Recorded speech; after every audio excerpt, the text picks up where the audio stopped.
అందరికీ నమస్కారం. ఇప్పుడే అందిన వార్త. విద్యార్థులకు భారీ గుడ్ న్యూస్. సంక్రాంతి సెలవులు భారీగా పెంపు అంటూ వార్తలైతే వస్తున్నాయి. మరి దాని గురించి వీడియో చేయడం అనేది జరుగుతుంది. ఫ్రెండ్స్, వీడియో స్కిప్ చేయకుండా చివరి వరకు చూడండి. అలా అయితే మీకు పూర్తి ఇన్ఫర్మేషన్ అనేది అందుతుంది. అలానే చాలామంది చూస్తున్నారు కానీ సబ్స్క్రైబ్ చేయడం మర్చిపోతున్నారు. దయచేసి సబ్స్క్రైబ్ చేయండి, అలాగే లైక్ చేయండి. ఇంకా లేట్ చేయకుండా వీడియోలోకి వెళ్ళిపోదాం. నూతన సంవత్సరంలో విద్యార్థులకు మిఠాయి లాంటి శుభవార్త.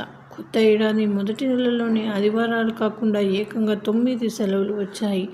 హైదరాబాద్తో పాటు తెలంగాణలోని ఇతర జిల్లాల్లోని పాఠశాలలకు 2025 జనవరిలో 9 సెలవులు ఉండబోతున్నాయి. పబ్లిక్ హాలిడేస్, పండుగ సెలవులు, జయంతి వేడుకలు అన్నీ కలిపి ఏకంగా 9 రోజుల పాటు సెలవులు రావడంతో విద్యార్థులు హ్యాపీగా ఎంజాయ్ చేయొచ్చు. అయితే తెలంగాణ క్యాలెండర్ ప్రకారం జనవరి నెలలో 4 సాధారణ సెలవులు ఉన్నాయి. నూతన సంవత్సరం సందర్భంగా జనవరి 1న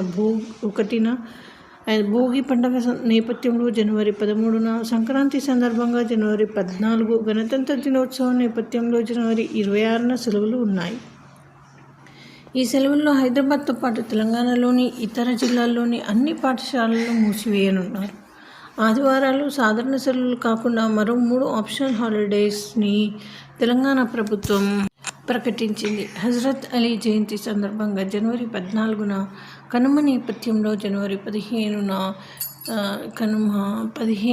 షబ్ ఏ మిరాజ్ జన్మదినం సందర్భంగా జనవరి 25న ఆప్షనల్ హాలిడేస్ ఇచ్చింది. అలాగే సెకండ్ సాటర్డే సందర్భంగా మరో సెలవు విద్యార్థులకు ఇవ్వనున్నారు. జనవరి 14న హజరత్ అలీ పుట్టినరోజు సెలవు దినం కాగా అదే రోజు సంక్రాంతి పండుగ వచ్చింది. అయితే తెలంగాణలో అన్ని పాఠశాలలు ఆప్షనల్ హాలిడేస్ ప్రకారం మూసివేయారు.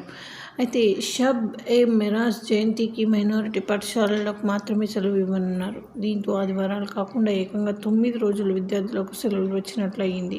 ఇన్ని సెలవులు ఉండడంతో విద్యార్థులు ఎగిరి గంతేస్తున్నారు. సో ఇది friends, thanks for watching. Please like